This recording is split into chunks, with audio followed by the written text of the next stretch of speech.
فقد فاز المتقون فلا تموتن إلا وأنتم مسلمون فقال تعالى يا أيها الذين آمنوا اتقوا الله حق تقاته ولا تموتن إلا وأنتم مسلمون.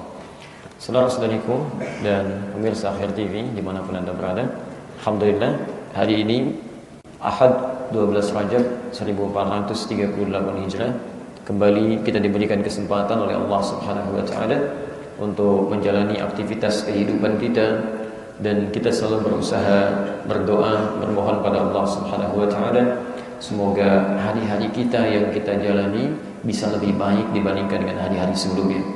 Untuk itu kita bermohon kepada Allah semoga Allah senantiasa membimbing kita, merahmati kita, dan dengan bimbingan Allah insyaallah seluruh aktivitas kita akan lebih bernilai kebaikan-kebaikan dibandingkan hari-hari yang telah kita lalui. Hari ini seperti biasa di Ahad pekan kedua kita berlanjut dengan membahas kajian seputar kitab Sahih Muslim. Ya, jadi kita dari tahun lalu sudah mulai mencoba untuk terbiasa dengan kajian kitab setelah kami berikan pengantar-pengantarnya. Ya, umumnya kami kalau memberikan taklim di awal-awal masa kita suka memudahkan dengan membuat pointer-pointer dan mengambil poin-poin penting. Nanti setelah terbiasa kita kembalikan ke kitabnya supaya lebih mengenal lebih dalam tentang pendapat-pendapat dan karya-karya ulama serta bahasan-bahasan yang bersumber dengan referensi yang lebih bisa diperdalam lagi. Untuk di Masjid Subulus Salam ini kita sudah membahas sebagian dari kitab Sahih Muslim ya di Ahad pekan kedua jam 8.30.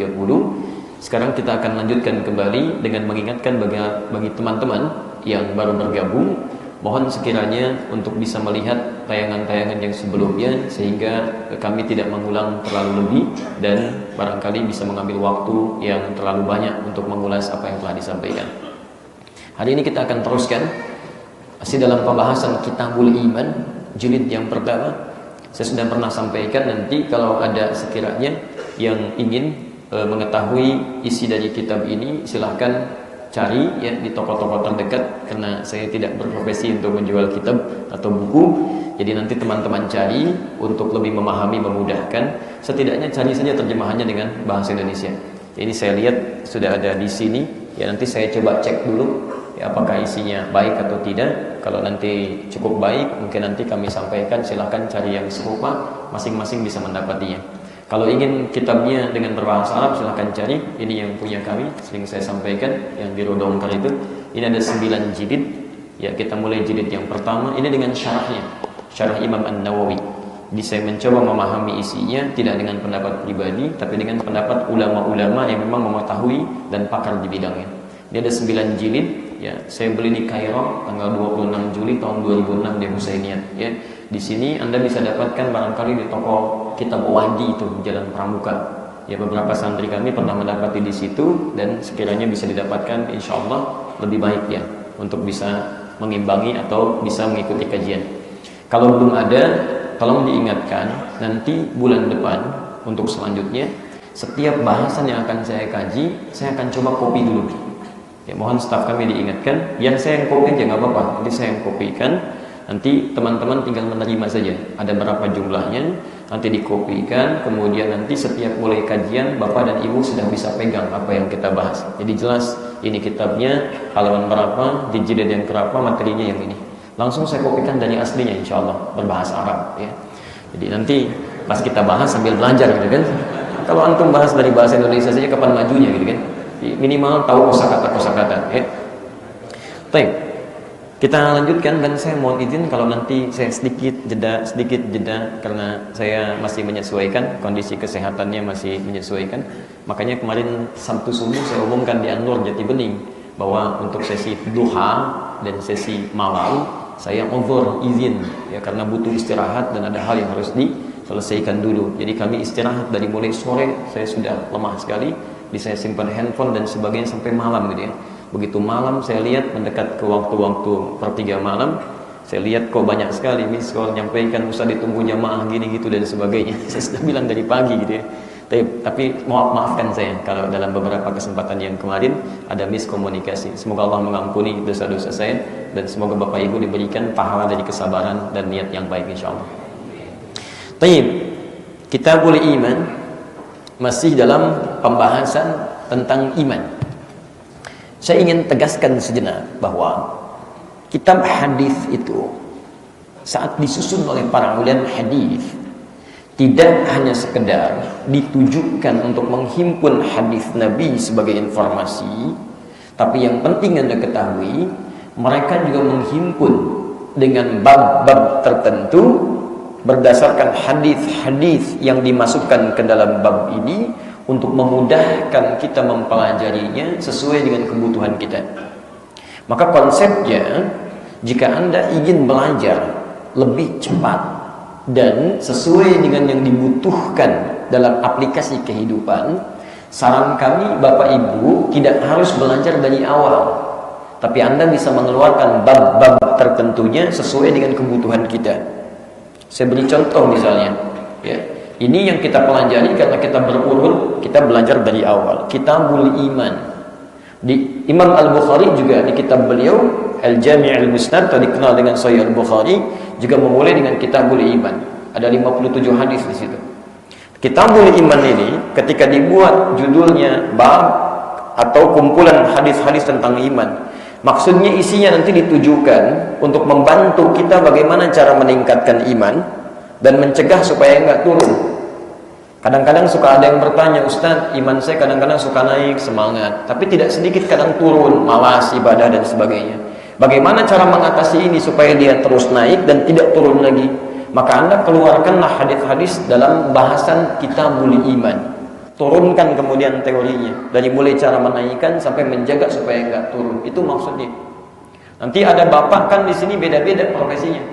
Antum yang para pebisnis, pedagang, kenapa tidak keluarkan misalnya Kitabut Tijarah, bab tentang bisnis? Itu hadisnya bimbingan bisnis semua. Antum turunkan dari situ bagaimana cara berbisnis yang baik, bagaimana cara mendapatkan keuntungan yang halal, bagaimana cara menghindari riba. Itu antum keluarkan, kumpul dengan teman-teman semua pebisnis, tilawahi hadisnya, praktekkan. Ya, bukankah di zaman Nabi hampir juga banyak sahabat yang profesinya pebisnis, pedagang, diberikan manhaj oleh Nabi dan sukses mereka, kaya, asetnya banyak, sampai sekarang masih ada asetnya, masuk surga juga. Antum sama Uthman bin Affan duluan mana masuk surganya? Antum apa Uthman bin Affan? Uthman bin Affan. Dan beliau sahabat Nabi, pengusaha juga, asetnya masih ada sampai sekarang, menikah dengan 2 putri Nabi, malaikat turun malu kepada beliau, tingkat surganya paling tinggi. Jadi bukan berarti Anda pebisnis tidak bisa masuk surga dengan cepat, bisa, ada contohnya. Kenapa Anda tidak keluarkan contoh itu, teorinya, Anda praktekkan sekarang, dan itu berhasil. Itu berhasil gitu kan. Nah, diplomat juga ada, dulu ada diplomat, birokrat seperti Amr bin As. Ya, beliau pelajari Muawiyah bin Abi Sufyan, bahkan jadi penulis wahyu. Ya, turunkan teorinya, keluarkan, praktekkan. Ibu yang di rumah tangga, kenapa tidak mengeluarkan kitab bimbingan rumah tangga? Lu keluarkan. Jangan-jangan ibu sudah belasan tahun jadi ibu, tapi nggak tahu tugas seorang ibu itu apa. Tugas seorang istri. Di situ bahkan komplit. Ini mungkin masalah yang akan terjadi. Ini candanya akan begini, persoalannya begini, solusinya begini. Jangan-jangan masalah kecil selalu jadi besar di rumah tangga karena kita tidak belajar bagaimana cara mengatasinya. Nah, ini poinnya, ya. Nah, kita masih ada di babul iman, ya, atau Kitabul Iman, pembahasan tentang bagaimana cara meningkatkan iman kita kepada Allah Subhanahu wa taala. Kita masuk sekarang pada hadis yang ketiga. As-su'al an arkanil Islam. Baik, ya? Seputar rukun Islam. Ya. Ini mohon banyak, agak banyak kabel hari ini gitu ya. Mudah-mudahan bisa agak lebih baik. As-su'al an arkanil Islam. Arkan al-Islam. Seputar rukun Islam. Di kitab kami ini bisa ditemukan di jilid yang pertama, halaman 201, posisi paling kiri sebelah atas, bab yang ketiga, hadis nomor ketiga. Sekarang perhatikan, fokus dulu ya. Saya coba terangkan dulu ini, ya. As-su'al an arkanil Islam. As-su'al an arkanil Islam. Ini poinnya. Seputar pertanyaan seputar rukun Islam. Baik, Bapak dan Ibu sekalian, sekarang kita fokus sejenak dulu pada inti bahasan kita. Pembahasan tentang pertanyaan seputar rukun Islam ini ditempatkan oleh Imam Muslim pada bagian hadis-hadis tentang iman. Seakan ingin memberikan kesan kepada kita bahwa seseorang yang imannya ingin dilatih untuk terus naik sehingga semakin lebih dekat dengan Allah Subhanahu wa taala, maka dia bisa memulai dengan mendalami dan mengamalkan secara benar rukun-rukun Islam. Ini pun, awas, tolong garis bawahi betul, juga sekaligus menjadi penerang kepada kita semua agar kita memulai meningkatkan iman kita, memulai membahas seputar agama kita, supaya dimulai dari yang pokok-pokok dulu, yang dasar, secara bertahap. Jangan sampai Anda ingin meningkatkan iman tapi memulai dari yang tinggi-tinggi dulu, sementara dasarnya belum kuat. Atau Anda ingin mengaji, belajar bagaimana cara meningkatkan iman, Anda ikut taklim, lalu Anda bahas mesti yang tinggi-tinggi dulu.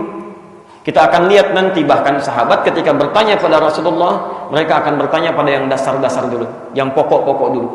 Bila yang dasar-dasarnya sudah kuat, sudah bagus, maka mulai diajarkan yang lebih tinggi lagi, lebih tinggi lagi, lebih tinggi lagi. Ini manhaj dalam belajar. Saya beri contoh misal, Imam An-Nawawi. Antum kenal Imam An-Nawawi? Alhamdulillah. Berarti antum sehat ya. An-Nawawi. Baik, beliau menulis kitab apa saja? Al-Arba'in, ada 42 hadis Al-Arba'in. Apalagi? Riyadhus Shalihin 1896 hadis. Apalagi? Beliau menulis Al-Majmu', termasuk syarah Sahih Muslim dan sebagainya. Tapi tahukah antum bahwa sebelum beliau menulis kitab ini semua, beliau memulai dengan yang dasar dulu. Namanya At-Tibyan fi Adab Hamalatil Quran. At-Tibyan. Perhatikan, ini 42 hadis. Ini 1896 hadis. Kemudian ke Sahih Muslim, ada Al-Majmu' di fikihnya. Tapi sebelum menuliskan ini semua, beliau memulai dengan kitab At-Tibyan, materi dasar untuk para penuntut ilmu. Bagaimana cara masuk ke majelis ilmu, bagaimana cara menemukan guru yang baik, bagaimana cara menyiapkan perlengkapan, bagaimana cara memohon kepada Allah sebelum belajar. Ini ada semua di sini. Yang paling unik kadang-kadang, mohon maaf, orang belum belajar At-Tibyan sudah belajar ke Al-Arba'in. Sehingga kadang-kadang semangat untuk belajar hadis lupa dengan adab menuntut ilmu. Sehingga ilmu yang dihasilkan karena belajar tanpa adab itu hasilnya pun mungkin pintar tapi adab hilang. Atau bahkan ilmu dapat tapi berkah tidak didapatkan. Atau bahkan masuk ke majelis ilmu tapi tanpa adab sehingga hilang apa yang ingin diharapkan. Selanjutnya ada yang lebih unik, belum belajar Al-Arba'in sudah belajar Riyadhus Shalihin. Lompat gitu kan. Salah sih tidak ya. Tidak bisa kita katakan salah, namanya orang mau belajar, tapi lompatannya terlalu tinggi sehingga yang dasar belum dipahami, yang tinggi-tinggi sudah mulai dibahas. Demikian saat kita ingin meningkatkan iman kepada Allah, nanti bahasan-bahasannya akan banyak ya, sampai puncaknya ada kitabul jihad, ada kitab macam-macam pembahasan tentang ini. Tapi jangan-jangan Anda bahas yang tinggi-tinggi, yang dasar-dasar belum dipahami. Maka dari itu beliau ingin perkenalkan, jika seseorang ingin menguatkan imannya kepada Allah, ingin lebih dekat dengan Allah, maka mulailah kemudian mesti dia mulai bertanya, menggali tentang dasar-dasar keislamannya dulu. Dasar-dasar yang pokok, yang menentukan pada bangunan di atasnya, turunan setelahnya, itu disebut dengan rukun namanya. Rukun, pokok, rukun.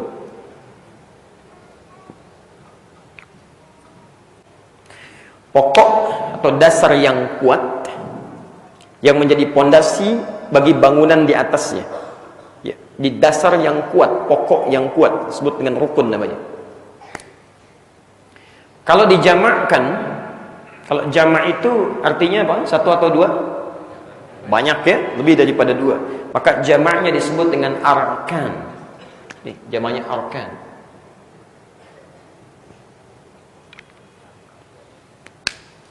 Fokus.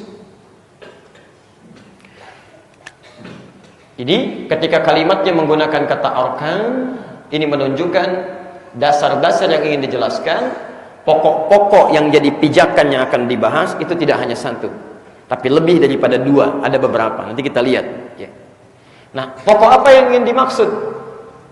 Ya, kalau kita misalnya ingin membahas ruknul mabna, dasar bangunan, maka nanti kalimat rukun ini disandarkan pada bangunan. Kalau kita ingin bahas misalnya kepada agama kita, misal apa agama kita? Tahu dari mana? Quran surah ketiga ayat 19. Inna dina indallahil Islam, kan? Maka kalimat Islam kita sandarkan kepada kata rukun ini. Maka kita satukan. Ini dalam ilmu bahasa Arab disebut dengan mudhaf, mudhaf ilaih. Mudhaf yang disandarkan, ilaih jadi sandaran. Jadi ketika dua kalimat disandarkan, maka ini menunjukkan pembahasannya spesifik akan membahas tentang ini saja, tidak di luar ini. Jangan disamakan dengan bahasan lain. Jelas ya? Maka ketika disandingkan kata Islam ke kata rukun ini, seakan-akan ingin memberikan penjelasan bab yang bisa meningkatkan iman kepada Allah itu, mendekatkan Anda dengan Allah adalah ketika Anda belajar dasar-dasar keislaman kita, bukan dasar-dasar yang lainnya. Anda belajar dasar-dasar matematika, dekat kepada matematika, tapi belum tentu itu mendekatkan Anda kepada Allah. Jelas? Anda belajar dasar-dasar fisika, mendekatkan Anda pada pemahaman tentang fisika, tapi belum tentu mendekatkan itu kepada Allah Subhanahu wa taala. Paham? Maka yang kita bahas sekarang adalah tentang dasar-dasar atau pokok-pokok keislaman. Jelas sampai sini? Baik. Saya teruskan sebentar sebelum saya bacakan kitabnya. Maksud saya ingin terangkan dulu aspek bahasanya sehingga mengerti apa yang akan kita bahas ya. Saya tidak suka langsung bacakan hadis, Anda tidak memahami maksudnya. Ya, saya hapus dulu ya. Sebentar. Baik teman-teman, fokus kita sebentar. Kita mulai bacakan hadisnya. Ada berapa rukun Islam? Oh, dari mana tahunya? Saya belum bacakan, Anda sudah jawab, kan? Masya Allah, kalau sudah tahu ya sudah kita selesai. Baik, kita belum pelajari ini. Jangan-jangan antum selama ini cuma menghafal, tapi tidak memahami intinya. Ya? Nanti kita lihat dulu. Ya, kalau cuma menghafal, jangankan Anda, non-muslim bisa hafal. Saya pernah sekolah di sekolah Islam, sekolahnya begini. Masya Allah. Kalau cuma menghafal, jangankan Anda, yang lain juga pernah. Tapi apakah kemudian hafalan itu membantu Anda untuk memahaminya sehingga mendekat kepada Islam dengan lebih baik? Kalau cuma menghafal, yang lain juga bisa, tapi tidak setiap yang hafal paham. Karena orang yang paham itu pasti mengamalkannya. Saya ulang, orang yang paham pasti mengamalkan. Orang yang paham bahwa jujur itu baik, pasti akan jujur. Orang yang paham kalau dusta itu buruk, pasti akan menghindari dusta. Orang yang paham kalau rukun Islam itu mendekatkan dia dengan Allah, pasti dia akan berislam. Jadi ada orang hafal, ada orang paham, itu berbeda. Kalau orang paham bahwa bangun masjid itu untuk dimakmurkan, sholat di dalamnya, maka dia akan bangun dan sholat di dalamnya. Tapi kalau cuma sekedar bangun, yang lain juga bisa. Jadi jangan pernah membanggakan orang yang bisa bangun masjid, tapi tidak mau sholat di dalamnya. Jelas ya? Baik, dan tidak ada kaitan dengan bab yang lain. Kita hanya bahas ini saja. Baik, bismillahirrahmanirrahim. Babus su'al an arkanil Islam. Bab seputar atau pembahasan seputar tentang rukun-rukun Islam. Nanti dibuka dengan kata soal, pertanyaan, karena kalimat rukun Islam yang akan disebutkan hadir di lisan Nabi karena pertanyaan seseorang kepada beliau. Kita bacakan hadisnya. Bismillahirrahmanirrahim. Tayyib, haddatsani Amr bin Muhammad bin Bukir An-Naqid. Qala, Imam Muslim menyampaikan hadis ini saya terima. Baik, jadi ini menunjukkan bahwa hadis ini punya sanad. Seperti pernah saya terangkan dulu ya. Punya jalur riwayat sampai ke Nabi. Jadi kalau tiba-tiba ada orang mengatakan hadis dari Nabi, padahal setelah dilacak sumbernya tidak ditemukan, maka ini menunjukkan itu bukan hadis. Ya, seperti banyak hadis di bulan Rajab menjelaskan keistimewaannya, tapi hadisnya bermasalah. Hadisnya bermasalah. Ya. Siapa yang puasa sehari di bulan Rajab mendapatkan pahala sekian, 2 hari pahala sekian, 3 hari pahala sekian, 7 hari dibukakan 7 pintu surga, 8 hari dibebaskan dari 8 pintu neraka. Setelah dilacak ternyata hadisnya tidak bersumber dari Nabi. Bahkan hadisnya palsu. Bahkan bukan cuma palsu, palsu banget. Ya, palsu banget, karena di kitab hadis palsu pun tidak ditemukan. Jadi kalau Anda bisa menemukan dari yang sahih, kenapa menggunakan yang palsu? Ya, hadis tentang puasa di bulan Al-Muharram, di bulan-bulan hurum itu ada. Ya, tidak harus menggunakan dalil yang palsu di situ. Nah, ini ingin saya bedakan. Di sini ada sanad atau silsilah periwayatannya. Telah menyampaikan kepada saya Amr bin Muhammad bin Bukir An-Naqid, haddatsana Hashim bin Al-Qasim Abu Nadhr ia telah menyampaikan kepada kami Hashim bin Al-Qasim Abu Nadhr hadatsana Sulaiman bin Al-Mughirah an Thabit an Anas bin Malik radhiyallahu taala anhu. Jadi ujung hadis ini yang diterima oleh Imam Muslim kan tidak pernah bertemu dengan Nabi, kan? Sallallahu alaihi wasallam karena tidak semasa. Maka beliau mengatakan, saya menerima dari si fulan sampai kepada sahabat Anas bin Malik. Anas bin Malik bin Nadhr bin Damdam bin Zaid. Baik, yang lahir tahun 10 sebelum hijrah. 10 sebelum hijrah. Jadi ketika Rasulullah SAW hijrah ke Madinah Al-Munawwarah, usia beliau 10 tahun. Nah, jadi puncaknya hadis ini, runtutan riwayatnya, kita cek dulu sanadnya supaya benar ya diketahui.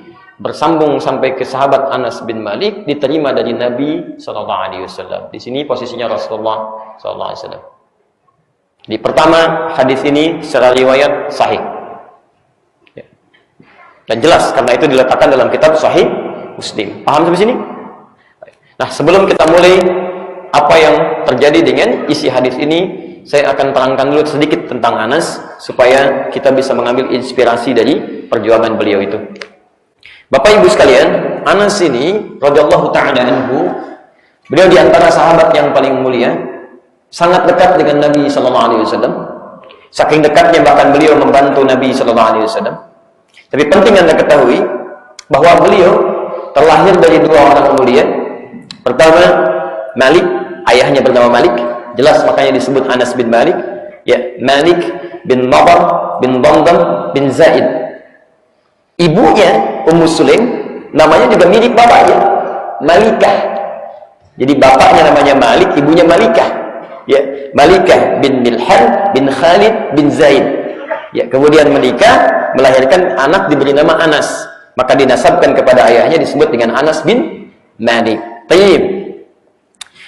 Anas ini lahir 10 tahun sebelum hijrahnya Rasulullah SAW ke kota Al-Madinah Al-Munawwarah. Penting diketahui bahwa dalam pertumbuhannya ayahnya telah meninggal. Ibunya single parent. Maka ketika diketahui Rasulullah SAW hijrah ke Madinah Al-Munawwarah, datanglah kemudian ibunya menghadap ke rumah Nabi, kepada Nabi SAW, membawa anaknya yang baru berusia 10 tahun. Ya, dikatakan, ya Rasulullah, ya bagaimana kalau bahasa kita, waladun nasyatun, ya ini anak saya anak yang pintar, tolong terima menjadi pembantu Anda. Masya Allah, tolong terima menjadi pembantu Anda. Tolong para ibu garis bawahi di sini ya. Saya ingin terangkan begitu tajamnya nalar seorang sahabiah bernama Malikah ini. Ya. Saya pernah terangkan dalam kesempatan lain bahwa sahabat itu selalu berlomba untuk mendidik anak-anaknya supaya belajar dari kemuliaan Nabi SAW. Jadi bukan hanya pribadinya saja yang dekat dengan Nabi, tapi mereka pun siapkan anaknya supaya lebih baik dibanding orang tuanya. Ini manhaj ya. Tolong ingat betul ini. Ini manhaj ya. Baik, jadi kalau Anda misal sekarang dipercaya, diamanahi oleh Allah sebagai orang tua misalnya yang punya keturunan, maka manhaj dalam Al-Quran menunjukkan kepada kita, bahkan dalam hadis yang dipraktekkan oleh sahabat, keturunan Anda, anak dan seterusnya, itu mesti lebih baik dibandingkan kedua orang tuanya. Kalau mesti lebih. Secara logis karena tantangan yang akan dihadapi anak-anak kita di masa depan akan lebih dibandingkan kita sekarang. Ya. Karena itu, ketika Allah memberikan isyarat di Quran, misal surah ketiga Ali Imran ayat 35 sampai 37, posisi boleh pakai posisi? Boleh. Posisi paling kiri, ya di tengah sampai ke bawah. Ini, alhamdulillah. Kalau tidak boleh ya saya nggak pakai gitu kan. Kalau masih boleh ya alhamdulillah. Nih, di sini mengisahkan tentang keluarga Imran. Ya. Dengan saya mohon sabar ya, karena saya menginginkan konsepnya kita paham. Kalau paham konsep, menerapkannya lebih mudah ya. Jadi saya tidak ingin Anda cuma dengar pulang bingung gitu kan. Itu tidak tepat. Keluarga Imran, perhatikan yang disebut keluarganya. Kalau keluarga itu sendirian atau seutuhnya? Seutuhnya ya. Keluarga Imran. Dengan cepat saya lukiskan.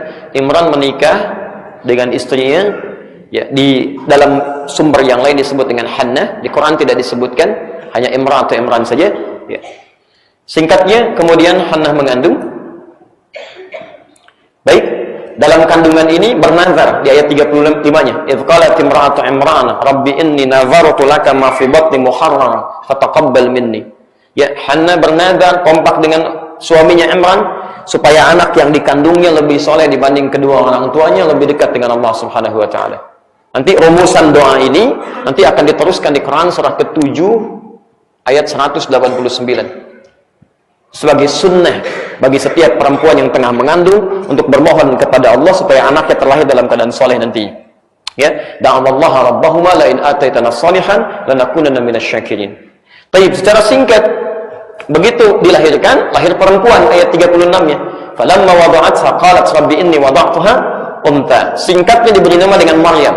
Wa inni sammaituha Maryam. Baik, sekarang perhatikan, ini yang paling menarik. Maryam ini disiapkan oleh orang tuanya. Ini berdoa. Setelah lahir, doa ini tidak sekedar dipanjatkan, tapi diwujudkan dalam bentuk ikhtiar. Ikhtiar. Jadi ketika menginginkan anaknya dekat dengan Allah, maka apa ikhtiarnya dari doa yang kita panjatkan? Ini adab nih. Jangan sampai Anda pandai berdoa, tapi ikhtiar Anda tidak sama dengan doanya. Maka mulailah kemudian dicarikan guru terbaik yang bisa membimbing Maryam. Jadi cari orang paling soleh, yang dekat dengan Allah, dikenal paling baik. Jadi kalau Anda ingin mendekatkan anak dengan Allah, ya Anda harus cari guru yang dekat dengan Allah. Mustahil Anda bisa mendekatkan anak kepada Allah kalau Anda tempatkan di tempat yang tidak mengenal Allah. Mustahil. Maka dicarilah yang terbaik adalah Nabi Zakaria, familinya juga. Kemudian dibuatkan tempat terbaik, namanya mihrab, tempat yang mendekatkan dengan Allah Subhanahu wa taala. Insyaallah. Lihat rumusnya. Orang tua menginginkan anak lebih baik dari keduanya, ingin lebih dekat dengan Allah. Maka dia berdoa, doanya diwujudkan dalam bentuk ikhtiar yang terbaik. Cari orang terbaik, cari tempat terbaik yang bisa mendekatkan dengan Allah. Ini konsepnya kita turunkan. Saya sering katakan kalimat ini, jangan-jangan Anda orang tua sering bermohon kepada Allah. Ya Allah, jadikan anak saya anak saleh ya Allah. Ya Allah, jadikan dia rajin sholat, bisa menghafal Quran. Tapi Anda sendiri menyekolahkan dia di tempat yang tidak mengenal Allah. Nggak ada pelajaran sholat, nggak ada pelajaran hafalan Quran. Atau di tempat sekolah-sekolah Islam, tapi gurunya pun nggak dekat dengan Allah. Masjidnya ada di sekolah, gurunya nggak pada sholat. Pantas anaknya nggak pada sholat, ya gurunya aja nggak ke masjid. Nah, coba Anda cek dulu sekolahnya. Bagaimana kegiatannya sebelum Anda titipkan sekolah anak Anda di sekolah itu. Lihat, apa gurunya dekat dengan Allah, ke masjid atau tidak, bagaimana adabnya, bagaimana security-nya, bagaimana senyumnya, bagaimana pedagang di sekitarannya. Kalau sudah yang terbaik, maka mudah kemudian nanti penjagaan Allah akan turun. Fataqabbalaha rabbuha biqabulin hasanin wa ambataha nabatan hasana. Kalau ada orang tua mempraktekkan sifat seperti ini, maka hukum umumnya berlaku. Allah akan terima usaha orang tua ini, kemudian akan merawat anak itu. Maksud merawat itu memperhatikan, dijaga, dirawat dari mulai dia kemudian tumbuh dan terus berkembang. Makanya kemudian Maryam punya keistimewaan yang lebih daripada kedua orang tuanya. Silahkan cek. Maryam dibandingkan dengan ayah ibunya. Ayah ibunya ingin makan, nyari dulu, masak dulu, makanan ada. Maryam tidak. Begitu makanan mau diberikan, kebutuhan diberikan, sudah ada di situ. Lihat ayat 37-nya, posisi paling kiri sebelah bawah. Kullama dakhala 'alaiha Zakaria al-mihraba wajada 'indaha rizqa. Setiap Nabi Zakaria masuk ke mihrab yang memberikan kebutuhannya, sudah ada di dalamnya. Setiap kali sampai berkata, "Ya Maryam, wa anna laki hadha?" Maryam, dari mana semua ini? Lihat, anak yang dekat dengan Allah, maka kalimat yang mengalir di lisannya pertama kali Allah. Qalat huwa min 'indillah. Ini dari Allah. Kalau Anda sering mengajarkan anak-anak Anda, ya cuma dengan mainan, cuma dengan tontonan yang jauh dan sebagainya, maka di lisan anak Anda pun yang keluar kosakata itu. Tapi kalau Anda dekatkan dia dengan Allah, kalimat-kalimat Quran, kalimat-kalimat thayyibah, salawat kepada Nabi, yang akan keluar pun itu. Maka keluarlah kalimat ini, dijaga oleh Allah. Dan keistimewaan yang lainnya, silakan. Hannah menikah dengan Imran, Hannah mengandung, melahirkan. Maryam tidak pernah menikah dan nggak pernah disentuh laki-laki manapun. Lam yamsas di bashar. Tidak pernah disentuh laki-laki manapun, bisa mengandung. Ya. Ibunya mengandung dengan menikah dulu, disentuh oleh Imran, melahirkan Maryam. Maryam tidak mengandung, tidak disentuh oleh laki-laki manapun. Ingat, tidak disentuh, bukan nggak ada bapak, tidak disentuh sama sekali. Bisa mengandung, bisa melahirkan. Lahir siapa? Bisa. Dan disebutkan Maryam binti Imran. Wa Maryam ibnata Imran, Maryam binti Imran. Kata para ahli tafsir, kenapa kalimat binti Imrannya ini disebutkan sehingga rinci sampai ke Imran, supaya di depan nanti di masa yang akan datang tidak ada lagi yang mengaku-ngaku seperti Maryam. Oh, saya pun sama seperti Maryam, bisa mengandung, melahirkan tanpa bapak. Memang, tapi Maryam tidak disentuh oleh siapapun. Anak perempuannya Imran bukan anak yang lain. Jadi kalau di Quran Anda temukan peristiwa, disebutkan langsung orangnya, ini menunjukkan peristiwa itu tidak akan terjadi lagi di masa yang akan datang. Jelas? Baik, sekarang cek Isa. Sebelum ke sini, Maryam namanya disebutkan di Quran langsung, bahkan menjadi surah. Ibunya enggak. Jelas? Baik, bapaknya disebutkan tapi dengan keluarganya. Kalau Maryam sendirian, surah Maryam, surah ke-19. Lahir Isa. Sebelum ke Isa, Maryam nabi bukan? Rasul bukan? Bukan. Isa nabi bukan? Nabi. Rasul bukan? Perhatikan grafiknya, selalu naik. Ketika lahir Maryam lebih baik daripada bapak ibunya. Ketika lahir Isa lebih baik daripada ibunya plus kakek neneknya. Ini bukan nabi, bukan rasul. Lahir anak nabi dan rasul. Karena tantangannya akan dihadapi anak selanjutnya itu lebih hebat dibandingkan dengan orang tua bahkan kakek neneknya. Jelas? Jadi karena itu saya sarankan pada para orang tua, cari pendidikan yang terbaik, dekatkan dengan Allah. Karena tantangan mereka di masa depan lebih daripada kita sekarang. Mesti lebih dari kita. Ya. Bapaknya hafal Quran, anaknya paham tafsirnya. Ya, anaknya paham tafsir, cucunya kebaya dengan hadisnya. Turunkan semuanya, turunkan. Ayahnya belum hafal Quran, ya anaknya hafal. Masa nggak ada satupun dari anak-anak yang hafal Quran? Anda dititipkan berapa? Ada yang 2, ada yang 3, ada yang 4, ada yang 5. Masa dari 5 ini nggak ada satu yang hafal Quran? Anda butuh berapa anak lagi? Ya dapatkan itu kan? Harus ada, harus lebih daripada orang tuanya. Nah, maka manhaj ini diajarkan kembali oleh Nabi pada para sahabat, mereka berlomba-lomba Pak. Ya, dimulai dari Abbas itu. Abbas itu kan keluarga Nabi, pamannya Nabi malah. Ya punya anak. Diinvestasikan anak yang bungsunya tuh. Namanya Abdullah, ya. Abdullah bin Abbas. Ditahu karena anak yang lainnya sudah mulai dewasa, Fudail sudah mulai dewasa, nanti akan membawakan air wudhu Nabi sebelum beliau wafat. Di hadis riwayat Al-Bukhari yang bawakan Fudail. Tapi yang kecilnya Abbas, anaknya beliau, Abdullah dikenal dengan Ibnu Abbas, ini yang diinvestasikan. Dibawa ke majlis Nabi, kadang-kadang merangkak, didoakan oleh Nabi, kan? Ternyata dalam mainnya dia menghafal. Sampai ketika Nabi meninggal, ini bapaknya, Abbas, paman Nabi, pengusaha sukses, hartanya banyak, masih punya waktu untuk meluangkan dirinya taklim, ikut taklimnya Nabi, ya, dan ngajak anaknya tuh, kadang disimpan di situ, sampai hafal 200 hadis. Pebisnis, sukses, paman Nabi, ahli surga, masih hafal 200 hadis. Qurannya hafal. Ya, antum pebisnis bukan paman Nabi, bukan keponakan Nabi, kerabat juga bukan, tetangga juga jauh gitu kan, surganya belum jelas, ya, antum sibuk apa sih? Sibuk apa? Jangankan hadis, kadang-kadang baca Quran nggak sempet gitu kan, ya, dan cita-cita pengen masuk surga, ini kan harus bertanya gitu ya. Nah, beliau investasikan, anak saya masih lebih baik daripada saya. Maka ketika Nabi meninggal, usia anak ini masih 13 tahun, 14 tahun, kisaran itu, sudah hafal 2000 hadis. 2000 hadis. Manhaj ini dilihat oleh Umar bin Khattab, Masya Allah, punya anak Abdullah juga. Ya, Abbas anaknya nunggu-nunggu di majlis ta'lim Nabi. Anak saya akan ngintip-ngintip dari depan rumah Nabi.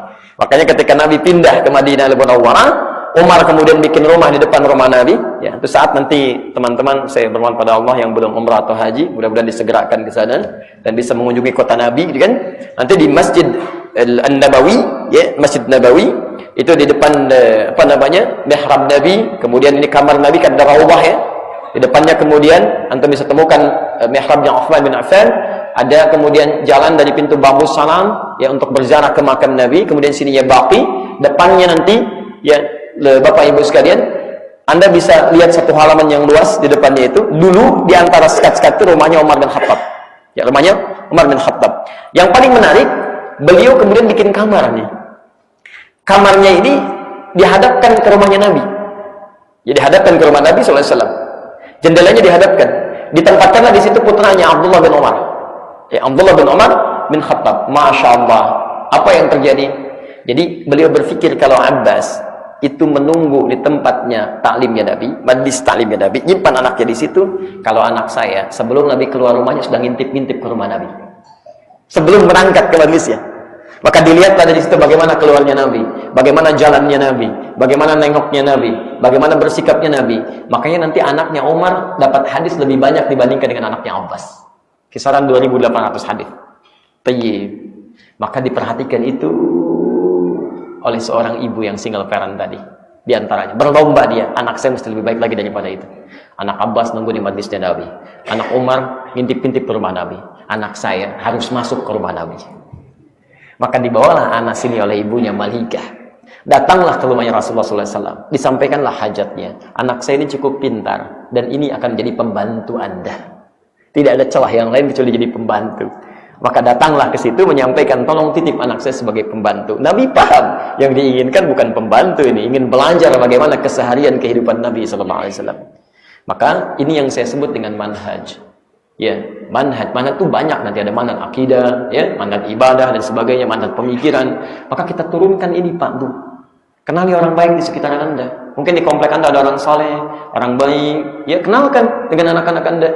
Ya, kemudian lihatkan bagaimana kesehariannya dan seterusnya. Maka kebiasaan itu kalau sudah berlaku dalam kehidupan akan menjadi karakter dalam kehidupannya.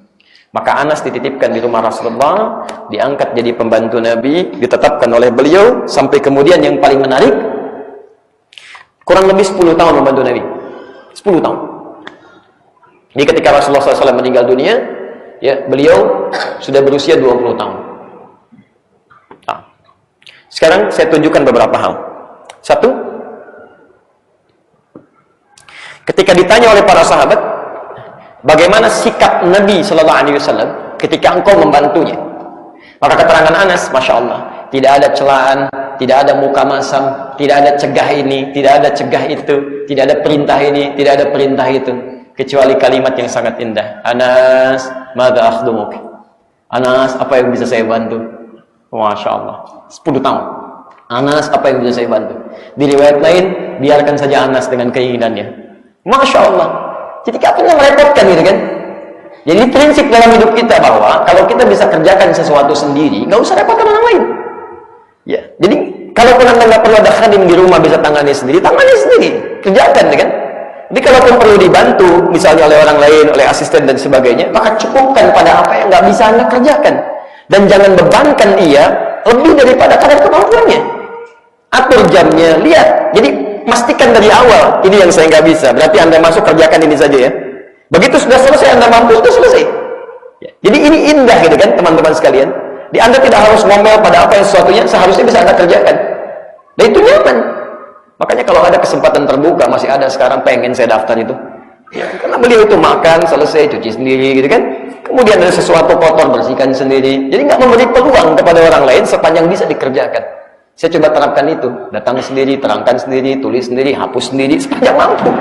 Ya, kalau bisa ya kerjakan gitu kan. Ya, kalau enggak ya nggak ada masalah gitu kan. Kecuali Anda pegangin penghapusnya dari awal. Ini masih di sini, tandanya saya aja yang hapus gitu kan. Baik. Jadi ini Anas. Ya. Yang kedua, ini yang indah. Ini yang indah.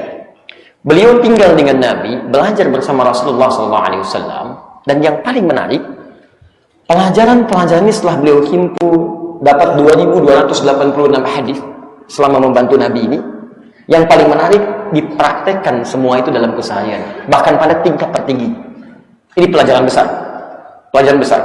Jadi contoh dari para sahabat, ketika belajar dari Nabi SAW, apapun materinya, mereka tidak menunggu jeda untuk mempraktekkan apa yang telah dipelajari. Ini poinnya. Saya beri contoh. Anas itu pernah sholat di belakang Rasulullah SAW. Bahkan mungkin sering. Ya. Bahkan pernah mengalami sholat di belakang Nabi sampai begitu panjangnya. Sampai menyaksikan kakinya bengkak-bengkak dan sebagainya. Tahukah Anda, dalam usia yang cukup muda ini, Anas berusaha kemudian untuk meniru sholatnya Nabi sampai terlihat oleh kerabatnya sendiri. Pernah Anas itu sholat saking lamanya sampai berdarah-darah kakinya. Anas ini sampai tingkat paling tingginya. Kalau yang kecil-kecil nggak usah ditanya lah ya, dari akhlaknya, adabnya, kasih sayangnya dan sebagainya ya. Ada satu yang belum mampu ya dimaksimalkan oleh Anas, itu kebiasaan puasa sunnah. Dikenal beliau agak lemah di sini ya. Tapi ketika beliau merasa dirinya belum mampu sedapat mungkin memperbanyak ini, beliau ganti dengan amalan lain. Setiap muncul hari-hari waktu puasa, misal yang sunnah, Senin, Kamis, dan belum bisa puasa di dalamnya, maka beliau akan kumpulkan 30 orang fakir, kemudian bersedekah kepada orang-orang ini. Masya Allah. Diperhatikan ketika tidak mampu melakukan sesuatu, dia akan cari amalan lain yang sekiranya bisa bernilai lebih atau sama dengannya. Paham sampai sini? Maka ini manhaj Bapak dan Ibu sekalian. Kalau kita belajar apapun pelajaran, jangan tunggu esok untuk praktekkan. Hari ini bisa kerjakan. Ya, Abdurrahman bin Sakhr mendapatkan kalimat dari Nabi, berkasih sayanglah dengan lingkungan sekitar, dengan hewan, dengan tumbuhan. Begitu pulang menemukan seekor anak kucing kecil yang liar, ya liar, hurrah, anaknya Hurairah, kucing rumahan yang tidak liar, kittun, diserap ke dalam bahasa Inggris kitty, Hello Kitty, kan? Makanya kucing rumahan kitty itu bisa jadi spray, jadi bantal, jadi macam-macam gitu kan? Itu kitty. Tapi Hurairah anak kucing liar, kehilangan induknya, diterapkan oleh beliau, langsung dibawa, dirawat di rumahnya. Ya, disuapi bahkan, dingin diberikan selimutnya, kemana-mana dibawa, dimasukin ke dalam jubahnya, berpapasan dengan Nabi, mengeong-ngeong keluar. Kata Nabi, anta Abu Hurairah, anta Abu Hurairah, kamu bapaknya anak kucing kecil. Maksudnya, kamu merawat anak kucing ini seperti seorang bapak merawat kepada anaknya. Demikian sayangnya, kemana-mana dibawa. Dan nampaknya sampai kiamat kurang 2 hari, nggak akan ditemukan yang seperti itu. Bawa, suapi, selimuti, Masya Allah. Ada yang sekarang ke kantor bawa anak kucing, gitu kan? Rapat bawa anak kucing, hampir nggak ada. Ini Abu Hurairah, praktek. Saya mau tanya pada antum sekarang. Antum sudah berapa kali ikut talim? Dengan ustaz mana saja? Berapa banyak materi yang sudah dipelajari? Dari sekian banyak yang dipelajari itu, berapa yang sudah diamalkan? Jangan-jangan antum banyak kumpulkan, banyak dicatat, tapi sedikit yang diamalkan. Dan yang paling luar biasa salahnya adalah menggunakan ilmu itu sebagai amunisi untuk berdebat. Itu yang fatal. Antum belajar untuk saling menyalahkan atau untuk diamalkan? Coba cek lagi. Tidak ada dulu sahabat-sahabat Nabi belajar untuk saling mencela satu dengan yang lain. Itu tidak ada. Kalaupun ada yang keliru, kemudian saling melengkapi, saling mengisi, saling bersilaturahim dan sebagainya. Makanya saya sering katakan begini. Dulu zaman Nabi turun Al-Quran, diterangkan menjadi hadis, yang keras jadi lembut, yang pencela jadi pecinta, yang pemukul jadi perangkul, yang terbelakang jadi maju, yang tadinya cemberut jadi senyum. Kalau antum belajar Quran yang sama, hadis yang sama, tapi hasilnya beda, pasti ada yang salah dalam prosesnya. Yang lembut jadi kasar, yang kemudian bersatu jadi terpecah, yang pecinta jadi pencela, yang perangkul jadi pemukul. Mungkin ada caranya yang salah. Bukan hadisnya yang salah, bukan. Hadisnya sahih Ustaz. Ini kan sahih. Hadisnya memang sahih, tapi cara Anda memahami hadis itu salah. Bukan hadisnya yang keliru. Ya. Jelas sampai sini? Di dalam beberapa hal, manhaj ini penting kita akan lihat. Karena itulah kemudian ketika kita bisa amalkan ini dengan baik, maka keberkahan Allah diturunkan. Anas ini termasuk hidupnya yang paling berkah di antara para sahabat. Ya, Masya Allah, beliau hafal banyak hadis, tinggal bersama Nabi, amalannya bagus. Dan saya sarankan kepada Anda, jika Anda menemukan hadis dari Anas bin Malik terkait kehidupan Nabi, cepat ambil, karena itu yang paling dicari oleh para sahabat. Ya, karena beliau yang paling dekat dengan kehidupan Nabi Shallallahu Alaihi Wasallam. Didoakan oleh Nabi punya usia yang cukup panjang. Di usianya panjang, hidupnya berkah, anak keturunannya banyak, termasuk orang paling kaya di antara para sahabat. Ya, orang paling kaya di antara para sahabat. Jadi tidak dilarang kaya, tidak dilarang punya keturunan cukup banyak, tidak dilarang kemudian antum beraktivitas dalam kehidupan duniawi, sepanjang itu semua mendekatkan diri Anda dengan Allah Subhanahu wa taala. Jelas di sini? Baik, jadi saya sarankan di antara Anda yang profesinya pengusaha, kemudian juga keturunan cukup banyak, kemudian juga banyak usahanya, cobalah belajar dari Anas bin Malik, keluarkan hadis-hadisnya. Beliau termasuk yang diberikan keberkahan oleh Allah. Orang nanam kurma itu cuma 1 kali panen dalam setahun. Anggur juga demikian. Tapi Anas bisa 2 kali dalam setahun. Hartanya cukup berlimpah dan semuanya berhasil. Semuanya berhasil. Cucunya 100 lebih itu dari keluarganya. Ya, kemudian yang paling menarik adalah diberikan kekuatan luar biasa. Umurnya cukup panjang. Keluarkan hadis dari Anas, lihat bagaimana cara beliau beribadah dan belajar dari Rasulullah, dan mudah-mudahan Anda diberikan kemuliaan yang sama. Dan tidak cukup dengan amin. Kita harus pelajari dulu. Baik. Di antara hadisnya kita bacakan. Kita belum mulai ini, kita baru mulai ini hadisnya. Yang tadi baru muqaddimah. Jadi maksud saya terangkan ini dulu supaya kita tahu, oh ini loh rupanya yang meriwayatkan hadisnya. Ini yang menyampaikan kepada kita, ini keteladanannya. Saya paling tidak suka belajar hadis, tidak tahu sanadnya. Termasuk siapa orangnya gitu kan. Nanti kita nggak bisa belajar banyak dari situ. Baik. Bismillahirrahmanirrahim. Qala, berkata Anas bin Malik, nuhina an nas'ala Rasulullah sallallahu alaihi wasallam an syai'. Kata Anas, kami pernah dilarang oleh Rasulullah sallallahu alaihi wasallam untuk bertanya tentang sesuatu hal. Jadi ada larangan dari Nabi SAW kepada para sahabat untuk tidak banyak bertanya. Apa larangan yang dimaksudkan? Saya lihat dulu keterangan Imam An-Nawawi ya, supaya kita mendengar dari beliau yang paling paham tentang hadis ini. Kata Imam An-Nawawi, bukan yang tadi yang di atas ya. Itu pengantar ke sini, itu anak-anak kita. Nuhina an-nas'al, yang dimaksud dengan kalimat nuhina an-nas'al yakni su'alu ma la darurata ilai kama qaddamna bayanahu qariban fil hadits al-akhir. Yani saluni amma tahtajuna ilai. Yang dimaksud dengan kalimat Anas ini, dilarang bertanya kepada Rasulullah SAW, maksudnya adalah larangan dari Nabi kepada para sahabatnya untuk bertanya sesuatu hal yang tidak penting. Ma la darurata ilaihi atau ma la tahtajuna ilaihi. Dia ada manhaj dari Rasulullah SAW. Kalau Anda ingin belajar tentang sesuatu atau bahkan ingin bertanya, hindari pertanyaan-pertanyaan yang tidak ada esensinya, yang tidak ada manfaatnya. Di antara yang tidak ada manfaatnya itu terbagi pada dua bagian. Hati-hati. Satu,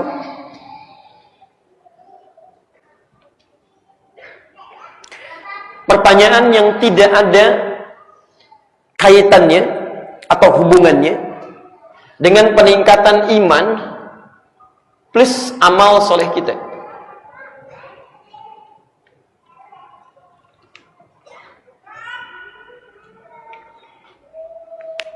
Jelas?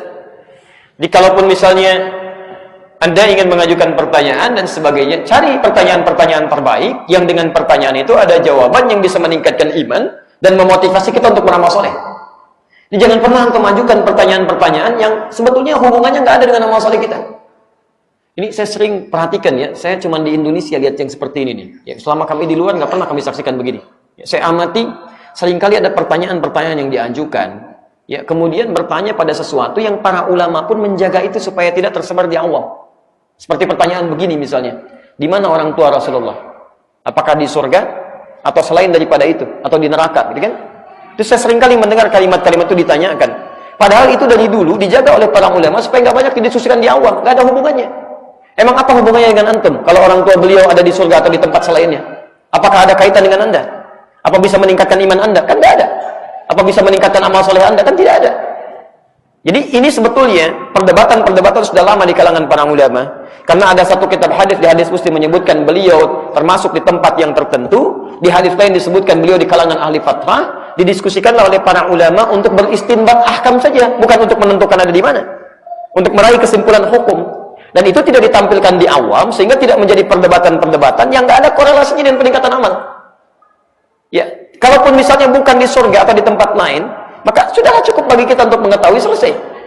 Kalau beliau ahli fatwa kemudian ada di surga, ya sudah selesai juga, nggak ada hubungan dengan kita. Jadi jangan sampai antum karena hanya ingin begini, hanya ingin begitu, memperdebatkan sesuatu yang sebetulnya nggak ada korelasi dengan peningkatan amalan kita. Ya, jelas sampai sini ya? Dan saya pun kalau yang seperti itu, saya nggak mau jawab ke pertanyaan-pertanyaan begitu. Untuk apa gitu kan?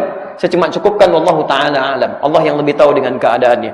Ya, dan antum juga harus berpikir bahwa, ya mohon maaf, Anda punya orang tua. Orang tua Anda mungkin pernah punya masalah misalnya kan?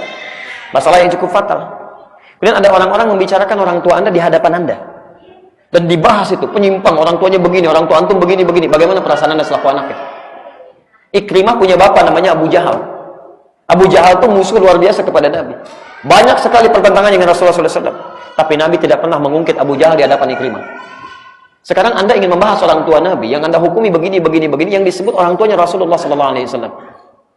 Bagaimana perasaan Rasulullah ketika Anda sebutkan itu? Jadi kadang-kadang harus ada adab dalam kita membahas sesuatu yang tidak penting, sudah tinggalkan, cukupkan. Apalagi yang hanya Allah Subhanahu wa taala yang mengetahui perkaranya.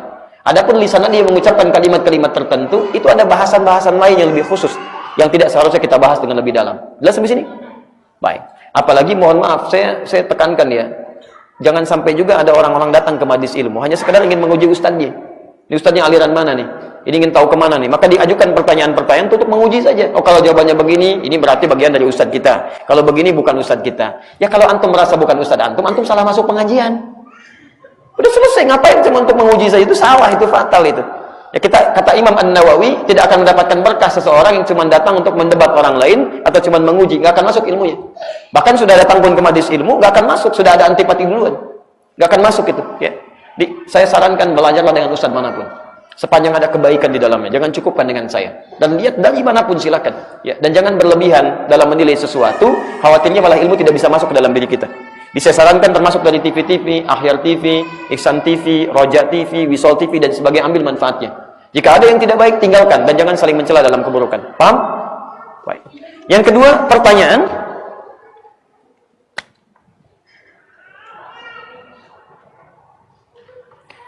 Pertanyaan yang bukan tidak sekedar tidak ada jawabannya, ya, tidak ada esensinya, tidak ada esensi, tapi juga tidak ada korelasi langsung dengan syariat. Di pertanyaan-pertanyaan yang tidak ada hubungannya dengan syariat, dengan ketentuan agama, antum tanyakan misalnya dalam pembahasan syariat, ini nggak penting. Ya. Makanya kata Nabi, min husnil islamil mar'i tarkuhu ma la ya'ni. Di antara baiknya tanda keislaman seseorang meninggalkan hal yang tidak ada esensinya, yang nggak penting. Ya. Kita sedang ta'lim misalnya, Imam Asy-Syafi'i dulu pernah ta'lim, pernah mengajar. Begitu sedang mengajar ditanya, ya Syekh, bertanya seorang, kenapa katanya? Kenapa anjing kalau pipis kakinya ngangkat satu begini katanya? Maka Imam Syafi'i katakan, ini nggak ada hubungan dengan saya, tanyakan yang lain katanya. Ya. Jadi ini nggak ada esensinya di sini. Saya pernah waktu berada di Mekah, ya, di beberapa bulan yang lalu, bukan yang terakhir kemarin, terus sedang berjalan lewat di bawah Jabal Qubais dekat Istana Raja. Saya sudah menerangkan taklim di mana Nabi, rumah taklim pertamanya, ini rumah Nabi dilahirkan dan sebagainya. Kita jalan. Begitu sedang jalan, tiba-tiba ada seorang jamaah bertanya, Ustaz, kok bisa ya di Mekah, di tanah haram ada burung gereja katanya? Masya Allah. Saya cuma diam, saya katakan, Pak, ini mu'alaf. Saya nggak bilang ini begini, ini begitu, karena nggak ada korelasinya gitu kan, nggak ada korelasinya gitu kan. Yang ini mu'alaf Pak, barangkali ini cukupkan sampai di sini. Jadi ini beberapa hal yang pernah dilarang oleh Nabi Sallallahu Alaihi Wasallam. Jadi kalau anda ingin bertanya, khususnya dalam sesi pengajian, cari pertanyaan yang membuat iman kita meningkat. Ustaz, bagaimana cara tahajudnya Nabi? Ustaz, bagaimana cara tilawahnya Nabi? Ustaz, bagaimana Nabi bersikap di rumah tangganya? Ustaz, bagaimana cara Nabi menghindari riba? Ustaz, bagaimana? Itu lebih bagus gitu. Sehingga ketika kita ambil ada jawaban, kita bisa langsung terapkan. Ustaz, bagaimana cara jalannya Nabi? Ustaz, bagaimana cara senyumnya Nabi? Ustaz, kalau Nabi makan buah, ada nggak buahnya? Buah apa yang dimakan? Ini ada banyak hal yang bisa kita dapatkan dari situ. Paham di sini? Nah, baik. Kita teruskan. Ini baru satu kalimat ya. Sabar. Sampai jam berapa kita? Oh, silakan ya. Saya jam 10 pamit, antum silakan sampai sore itu. Ya, sini. Tayyib. Fakana yu'jibuna an yaji'a rajulu min ahli al-badiyah. Maka kami terkejut saat tiba-tiba datang ke kelompok kami, maksudnya Nabi sedang duduk-duduk bersama para sahabat, tiba-tiba kedatangan rajulu min ahli al-badiyah, seorang dari pedesaan, dari Badui, ya. Orang Badui itu dari bahasa Arab, Pak. Suku Badui, ya. Suku Badui itu dari bahasa Arab, Badiyah, yang dari pedesaan, ya. Jadi kalau orang Badui desa Arab dengan desa kita agak beda. Umumnya kalau desa di kita itu kulturnya cenderung sopan, okay? Baik, lugu, karena iklimnya lebih tenang. Tapi kalau di Arab tidak. Orang Badui Arab itu umumnya karena situasinya keras, suka pindah-pindah, hidup di padang pasir, kehidupannya cukup liar, maka melahirkan karakteristik yang beda. Kata-katanya kadang-kadang kasar, ceplas-ceplos, ya, tindakannya dan sebagainya. Itu agak sulit diatur. Itu Badiyah. Datanglah orang ini kepada perhimpunan Nabi Sallallahu Alaihi Wasallam dan para sahabatnya. Tiba-tiba, fayas'aluhu wa nahnu nasma'. Masya Allah. Tiba-tiba dia bertanya kepada Nabi, sedangkan kami mendengarkan. Kan tadi ada pertanyaan kan, ada keterangan dari Nabi SAW, ya, disampaikan oleh Anas, jangan bertanya. Nabi membuat aturan, jangan ada yang nanya ya, jangan ada yang nanya yang tidak penting. Tiba-tiba setelah itu disampaikan, datanglah seorang dari desa, dari Badui, nanya pada Nabi. Kami kaget, ini siapa orang ini sih? Datang kemudian tanya, padahal kami dilarang bertanya, gitu kan? Jelas di sini. Maka kata Imam An-Nawawi, dia kata Imam An-Nawawi, yakni man lam yakun balaghahu nahyu 'anis su'al. Orang ini datang kepada Nabi kemudian langsung bertanya kalau belum dengar informasi tentang larangan bertanya dari Nabi sallallahu alaihi wasallam. Jelas? Jadi barangkali ini diantara adab bagi kita. Kalau ada orang-orang barangkali dalam keseharian kita berbeda melakukan tindakan tertentu seperti yang kita lakukan, termasuk dalam praktek beragama, maka ada adab di sini ingin menyampaikan. Barangkali orang ini belum tahu, belum paham, belum mengerti. Nanti yang paling menarik ketika ada orang belum paham, belum mendengar ilmunya, ternyata nanti kita akan lihat apakah Nabi marah pada orang ini, apakah Nabi mencela orang ini, apakah Nabi mengucilkan orang ini. Mari kita lihat, Masya Allah.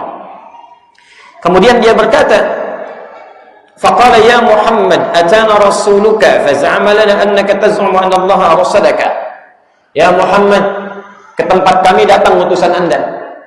Maksudnya ada di antara murid-murid Nabi dari kalangan sahabat berdakwah datang ke kampung orang ini. Ketika datang kepada dia ingin memastikan benar enggak ini ajarannya Muhammad sallallahu alaihi wasallam. Tasabbut namanya, tabayyun. Jadi kalau mendengar sesuatu yang tidak jelas jangan langsung dipublikasikan. Jangan langsung disimpulkan, dipublikasikan, datang dulu. Kalau Anda bisa temui, datang, tanyakan. Nanti khawatirnya ketika Anda memberikan statement tersebar luas, ternyata tidak seperti yang Anda sampaikan. Maka celakalah di situ. Sulit meralatnya lagi, sulit menanggung kesalahannya lagi. Kalau ada orang-orang banyak berselisih, misalnya karena perkataan Anda, siapa yang nanggung dosanya? Nah inilah yang dilakukan oleh Arab Badui ini. Datang kepada Nabi, tasabbut, dia bertanya, ya Rasulullah, datang utusanmu kepada kami, ya, mengatakan kalimat-kalimat seperti ini, apakah benar? Maka apa kata Nabi? Kata Nabi, sadaqah. Ya, sadaqah. Dia berkata, Allah telah mengutus engkau. Maksudnya, Allah telah menjadikan engkau sebagai Rasul. Benar nggak pernyataan dia? Kata Nabi, sadaqah. Dia benar. Nah, satu, ada seseorang melakukan tindakan terkait dengan hukum syariat. Hukum ini belum dia ketahui. Seperti tadi, dilarang bertanya, tapi tiba-tiba dia nanya, gitu kan? Bagaimana menyikapi orang seperti ini ketika dia salah melakukan sesuatu? Apakah kemudian dicela, dikucilkan, dimarahi, dan sebagainya? Apa yang dilakukan Nabi? Tidak. Orang yang belum tahu rumusnya dari Nabi adalah diberitahu. Maka Nabi menjawab pertanyaannya sesuai dengan kebutuhan dia. Diberikanlah pengetahuan, ilmu. Ini seringkali terjadi di sekitaran kita. Ada orang-orang yang barangkali melakukan tindakan, tapi belum tahu ilmunya. Antum misalnya ingin merapatkan barisan, mau rapat, dia belum mau rapat, kan? Jangan dimarahi. Salah kalau dimarahi yang belum tahu, itu diberitahu, bukan dimarahi. Bapak nggak ngerti ya Pak ya? Ini rapat Pak, bukan menjauh, tembok itu nggak ikut sholat, Bapak sini. Masya Allah. Ya sudah, besok dia nggak datang lagi sholat, gitu kan? Anda sampaikanlah dengan cara yang baik, kan? Masya Allah Pak, ini masih kosong. Baik, akan lebih baik kalau kayaknya kita merapat, atau saya merapat ke Bapak ke sana. Itu lebih nyaman. Walaupun kadang-kadang belum tentu diterima yang seperti itu. Kadang-kadang kalau satu rating, satu level, kadang belum bisa terima. Sudahlah, jangan mikirkan sholatnya orang. Sholat sendiri aja belum bagus. Udah di situ aja, saya mau di sini. Masya Allah. Kadang-kadang begitu. Ya. Atau lebih daripada itu. Pak, nggak nyaman Pak. Ini banyak yang kosong. Ayo, supaya setannya nggak masuk. Bawa-bawa setan lagi. Kamu siapa? Di sini ini saya sudah 15 tahun. Kamu kan baru kelihatan sekarang. Masya Allah. Padahal masjidnya baru 10 tahun Pak. Kadang-kadang nggak nyambung. Di sini mesti bijak kita. Ya, Quran surah ke-16 ayat 125. Kalau Anda satu angkatan, satu rating, satu level, maka minta kepada yang di atasnya, imam suruh turun untuk meluruskan. Maka imam datang, minta rapatkan dan sebagainya. Ini yang dilakukan oleh Nabi sallallahu alaihi wasallam. Ketika ada orang tadi salah dan sahabat tidak ikut-ikutan mencela, ketika ada Nabi di situ, sahabat diam semua. Cuman heran aja. Ini kenapa kita dilarang nanya, orang ini nanya, ini siapa gitu kan? Dan yang paling ditunggu oleh mereka adalah bukan menyimpulkan, tapi respon Nabi SAW sebagai pelajaran untuk mereka di kemudian hari. Maka Nabi kemudian mengatakan, sedekah, iya benar, saya diutus oleh Allah. Teruskan. Qala faman khalaqas sama? Maka dia bertanya lagi, siapa yang menciptakan langit? Faqala, dijawab oleh Nabi, Allah. Perhatikan pertanyaannya, ada kaitan dengan iman tidak? Ada. Ya karena dia merasa ada utusan untuk mengajak kepada syariat yang baru dari syariat mereka itu yang ada, diajak untuk masuk Islam, dikonfirmasi kepada Nabi. Ingin kenal siapa Tuhannya, siapa Rabbnya. Dengan itu kemudian dia belajar untuk mendekat kepada Allah. Faman khalaqas sama? Dia jawab, qala, kata Nabi, Allah. Qala faman khalaqal arda? Siapa yang menciptakan bumi? Kata Nabi, qala Allah. Qala faman nasaba hadhil jibal wa ja'ala fiha ma ja'al? Siapa yang menjadikan gunung-gunung itu kemudian jadi kuat menancap, ya, dan menjadikan itu kemudian beraktivitas dan menjadikan segala hal menempel di gunung itu. Ada tumbuhan, ada tanah, ya, ada bebatuan, ada mineral dan sebagainya. Qala Allah, semuanya Allah, Allah, Allah, Allah. Perhatikan bagaimana dia bertanya, bagaimana dia menjawab. Pertanyaannya didekatkan kepada semua yang menciptakan, kepada Allah Subhanahu wa taala, yang ketika dia mengaplikasikan itu dalam kesehariannya. Lihat langit, ingat Allah. Lihat bumi, ingat Allah. Lihat gunung, ingat Allah. Antum lihat langit ingat apa? Ada yang cuma lihat bintang aja. Yuk, ada bulan di luar, lihat yuk bulan. Bulannya besar ya, indah ya. Sudah balik lagi. Masya Allah.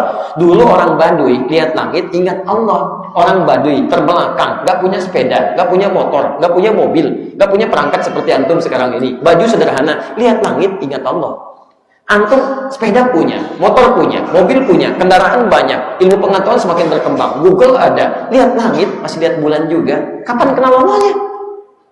Coba lihat. Orang lihat gunung, Masya Allah, ingat Allah. Siapa yang menciptakan gunung? Siapa yang menanamkan di dalamnya mineral dan sebagainya? Allah. Begitu lihat gunung, Allah, Allah, Allah, Masya Allah, Masya Allah, Masya Allah. Antum lihat gunung, ada batu bara di sini. Ada emas di sini. Masya Allah, rumuskan rumusnya, macam-macam, beli alat segalanya. Tapi antum lupa dengan siapa yang menjadikan itu semua. Coba lihat, kan? Barangkali selama ini ilmu yang kita pelajari belum mendekatkan diri kita kepada Allah Subhanahu wa taala. Teruskan. Paham insyaallah? Baik. Teruskan. Qala fa billadzi khalaqas samaa wa khalaqal arda wa nasaba hadhil jibal. Ini inti kalimatnya. Maka demi zat yang telah menciptakan langit, yang telah menciptakan bumi dan telah menegakkan gunung. Ini dia ingin memastikan lagi. Lihat kalimatnya. Masya Allah. Allahu arsalaka. Apakah Allah yang telah mengutus engkau? Apakah Rabb yang telah menciptakan langit, bumi dan menegakkan gunung itulah yang mengutus engkau? Faqala na'am. Maka Nabi menjawab, ya.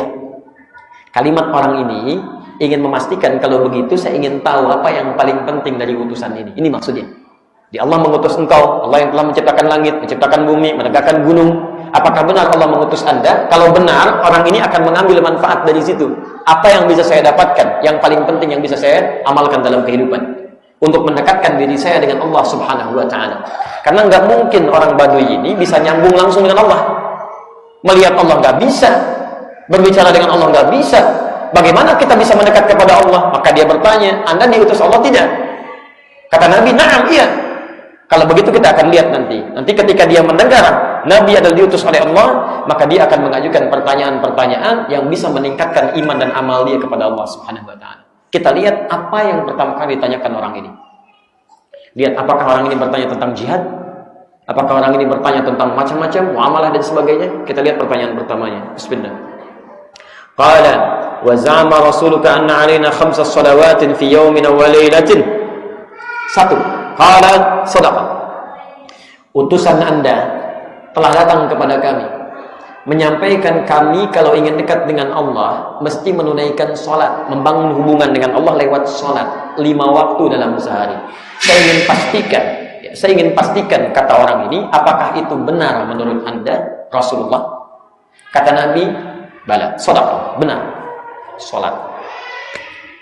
1, salat. Perhatikan, yang pertama kali dipelajari ini. Kemudian yang kedua, qala fabilladzi arsalaka, maka demi Allah yang telah mengutusmu. Allahu amaraka bihadza? Qala na'am. Apakah engkau juga diperintahkan untuk salat ini? Kata Nabi, iya. Masya Allah. Ini yang paling menarik. Pertanyaan kedua, dia ingin memastikan Nabi salat juga enggak gitu. Masya Allah. Pintar orang ini. Ya, dia bertanya sholat. Yang kedua, Nabi sholat juga enggak? Kata Nabi, iya. Mungkin dia ingin menyimpulkan, kalau Nabi jawabnya enggak, oh Nabi aja enggak sholat, apalagi saya, gitu kan? Baik, dia balikan, Nabi sholat enggak? Iya. Maka nanti pertanyaannya akan berbalik kepada kita. Nabi aja sholat, masa ente enggak? Nabi, Rasul, dekat dengan Allah, utusan Allah, masuk surga, tingkat surga paling tinggi, orang paling baik di muka bumi, masuk sholat. Masih sholat. Anda Nabi bukan, Rasul bukan, surga belum jelas, amalan berantakan, hisab menegangkan, belum tentu jadi orang paling baik di bumi, gak mau sholat. Ini poinnya. 2. Ya.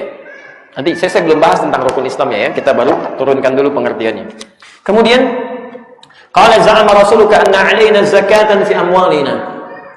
Menyampaikan utusan Anda kepada kami di kampung kalau kami mesti mengeluarkan zakat di harta kami yang sudah wajib untuk dikeluarkan. Apakah ini benar? Maka beliau berkata, qala sadaqah. Benar. Fabilladzi arsalaka Allahu amaraka bihadza. Maka kami ingin tegaskan lagi, kata orang ini, apakah Allah juga memerintahkan Anda untuk itu? Kata Nabi, ya. Masya Allah, Nabi aja masih mengatakan 2 zakat, dan Nabi mengerjakannya. Plus nyampaikan, contohkan. Bahkan beliau infak, beliau sedekah, dan beliau tidak menerima harta zakat. Kan? Tapi Masya Allah yang paling menarik ini, dikonfirmasi lagi, Nabi mengerjakan 2 zakat. 3. Za'ama rasuluka anna 'alaina shauma syahr Ramadan fi sanatina. Utusan Anda menyampaikan di kampung kami kalau kami mesti menunaikan puasa khusus di bulan Ramadan dalam setahun. Jadi 1 bulan penuh kita puasa, ya. Kalau setahun Ramadan ada berapa kali? Sekali, mustahil 2 kali gitu kan? Sekali bulan Ramadan saja. Bulan Ramadan kan cuma sekali. Ya, maka saya katakan sekali dalam setahun khusus di bulan Ramadan. Apakah ini benar? Kata Nabi, sedekah. Jadi, apa selanjutnya? Puasa. Fabilladzi arsalaka Allah wa amaraka bihadza. Maka saya ingin pastikan demi Allah yang telah mengutus Anda, apakah Anda juga puasa? Apa jawab Nabi? Qala na'am. Puasa. Masya Allah. Perhatikan. Dipastikan lagi, Nabi puasa enggak? Ya, saya puasa. Betul disuruh puasa? Ya. Maka dia simpulkan, Nabi aja puasa, masa saya enggak? Ya. Teruskan. Saya agak percepat dulu ya. Bismillah. Qala wa za'ama rasuluka anna 'alaina hajjal bait man istata'a ilaihi sabila. Qala sadaq.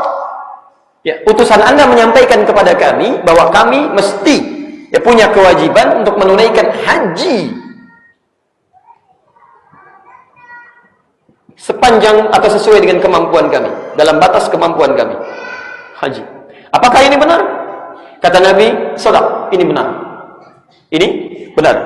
Dan thumma qala, ini poinnya. Ini poinnya. Walladzi ba'atsaka bil haqqi, demi Allah yang telah mengutus engkau dengan risalah yang benar. Ini Masya Allah Bapak Ibu sekalian, ketika orang ini dijelaskan oleh Nabi SAW tentang yang 4 ini, orang ini kan sudah muslim, sudah masuk Islam. Dia sudah masuk Islam. Kemudian diajarkan oleh utusan Nabi di sini tentang pokok-pokok keislaman. Dia mengkonfirmasi kepada Nabi SAW tentang semua ini. Maka apa yang terjadi kata orang ini? Perhatikan kalimatnya, saya bacakan. Walladzi ba'atsaka bil haqqi la azidu 'alaihinna wa la anqusu minhunna. Demi Allah yang telah mengutus Anda dengan benar, dengan hak, saya akan pastikan mengamalkan semua ini. Tidak akan menambah, tidak akan mengurangi lagi. Enggak akan tambah, enggak akan kurangi lagi. Ini petunjuk bagi para pengajar supaya menyampaikan segala sesuatu kepada murid-muridnya supaya bisa dipahami dengan benar. Perhatikan. Dan yang paling menarik, bagaimana ukuran pemahaman itu adalah kalimat yang ini. Saya akan kerjakan itu selama hidup saya. Tidak akan tambah, nggak akan kurangi. Ini artinya apa? Pelajaran yang baik adalah pelajaran yang bisa membantu orang-orang yang belajar untuk mudah mengamalkan apa yang dipelajari. Tidak hanya paham. Dan secara hukum syariat, kalau sudah disampaikan, ingin mengamalkan, jelas turunannya, sudah. Nggak usah ditambah, nggak usah dikurangi. Di dalil segini, sampaikan segini, kerjakan begini. Kalau sudah paham, nggak usah kreatif.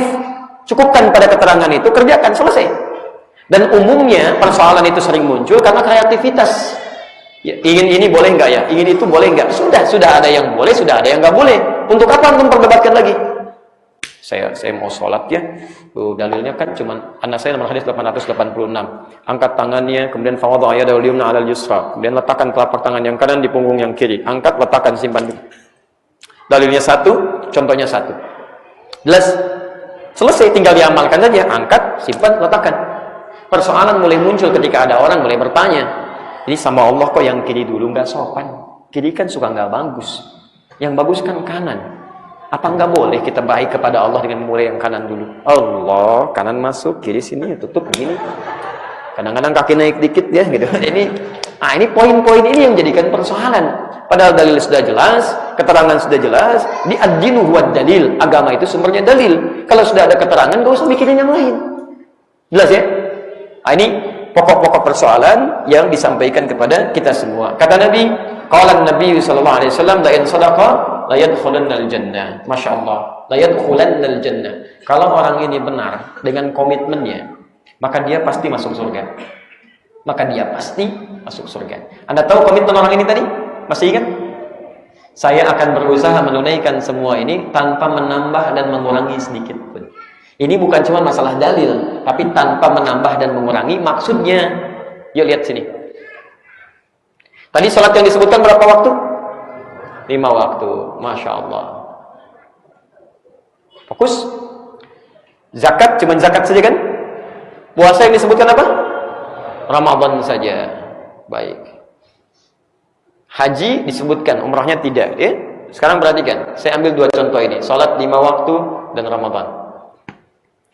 Sholat 5 waktu boleh dikurangi nggak? Jadi 4 misalnya? Tidak, jelas. Puasa Ramadan boleh dikurangi sehari aja? Tidak, baik, jelas. Berarti harus pas ya. Sholat 5 waktu boleh ditambah? Yang boleh angkat tangan? Yang tidak? Ya Allah wa'alam.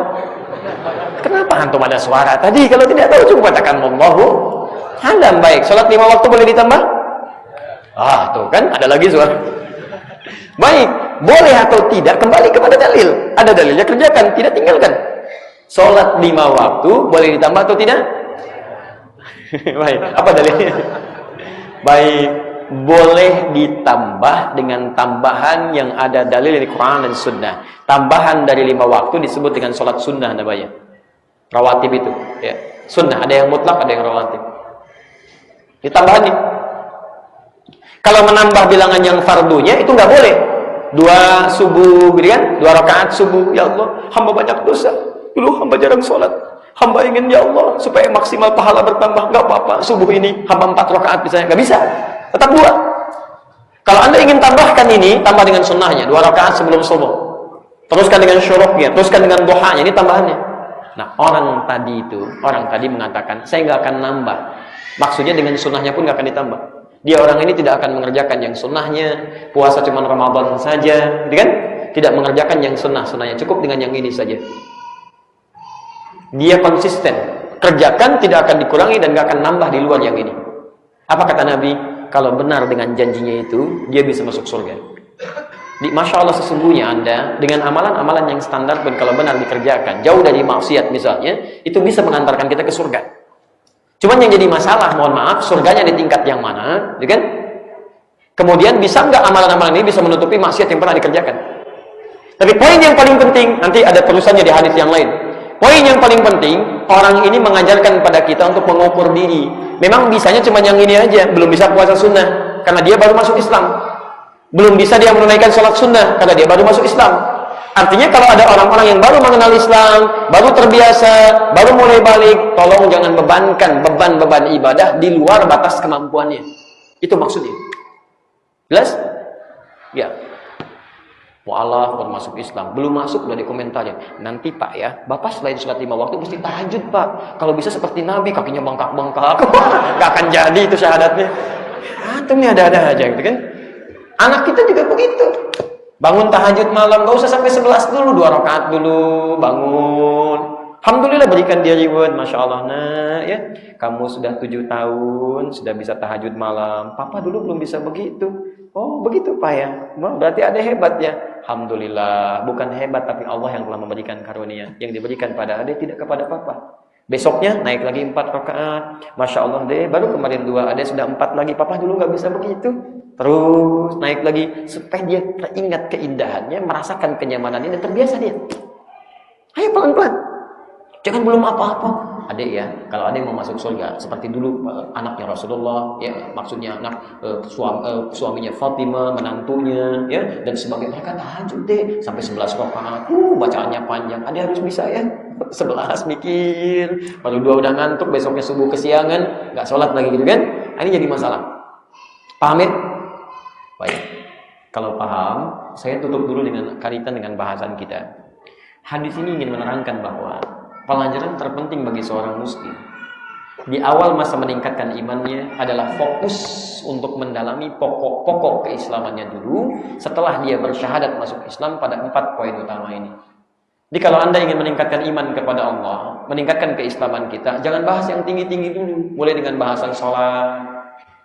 Coba cek, ini sindiran halus ya di Quran. Bahkan ada orang sholat tidak mengerti, tidak paham apa yang dibaca dan dilakukan dalam sholatnya. Coba antum deh, dari puluhan tahun sholat, ribuan kali ruku dan sujud, berapa persen bacaan sholat yang sudah dipahami sampai hari ini? Jangan-jangan ruku sampai hari ini nggak ngerti yang dibaca, sujud nggak paham yang diungkapkan. Duduk di antara 2 sujud minta banyak permintaan, Rabbighfirli warhamni wajburli dan seterusnya, tapi nggak paham yang diucapkan.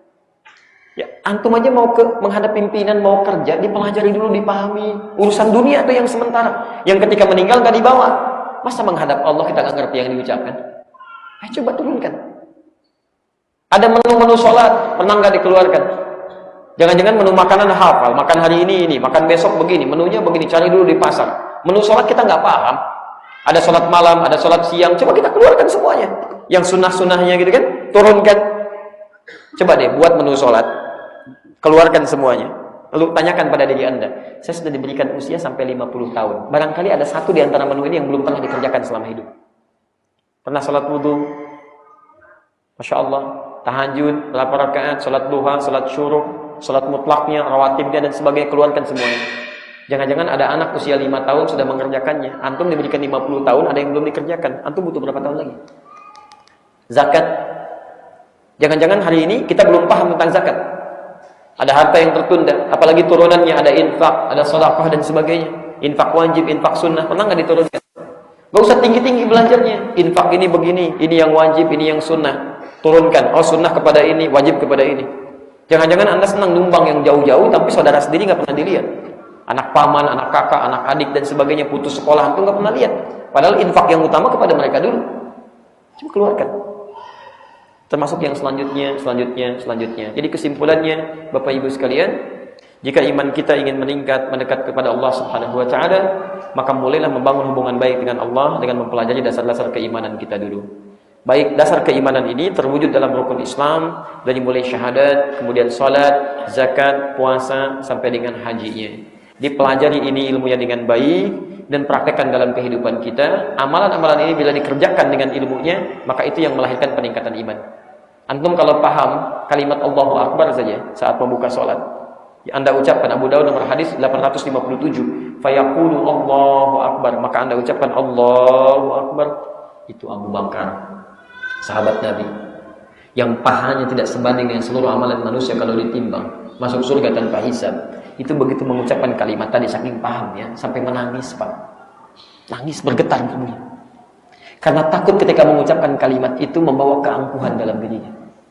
Beliau mengatakan Allahu Akbar, Allah yang paling besar, yang paling hebat, paling agung. Takut kalau dalam satu pernah merasa paling agung, pernah merasa paling khusyuk dalam salatnya, pernah merasa paling angkuh, lebih hebat dibanding yang lain. Itu sampai menangis begini. Bandingkan dengan kita. Ya, coba lihat lagi, kembalikan lagi kepada kita semua, dan mudah-mudahan ada kebaikan-kebaikan yang bisa kita dapatkan dalam kajian kita di hari ini. Jadi ini yang bisa kami sampaikan, itu kesimpulan pertama. Yang kedua, mulailah berlatih untuk beramal dengan sesuai kemampuan kita. Jangan kita mengerjakan amalan-amalan yang sulit untuk kita kerjakan sehingga berhentilah kita di amalan itu, tidak bisa melanjutkan lagi. Yang ketiga, tidak sedikit di lingkungan kita ada yang belum paham tentang dasar-dasar agama atau tuntunan dalam syariat, maka tugas kita lah untuk berdakwah kepada mereka dengan memberikan pemahaman-pemahaman yang baik. Dan yang keempat, muslim terbaik adalah muslim yang ketika mendapatkan pengetahuan, maka dia cepat mengamalkan apa yang dia dapatkan tanpa harus menunda sampai masa yang belum tentu dia bisa mengerjakannya kembali. Ini yang kita bahas di kesempatan kali ini. Kita insya Allah berjumpa dalam kesempatan yang lain. Ada waktu sekitar 5 menit. Bila ada yang mau ditanyakan kami perkenankan. Bila tidak saya bisa akhiri. Akan lebih baik kalau bisa dituliskan. Sebentar ya, saya dahulukan Bapak boleh? Assalamualaikum.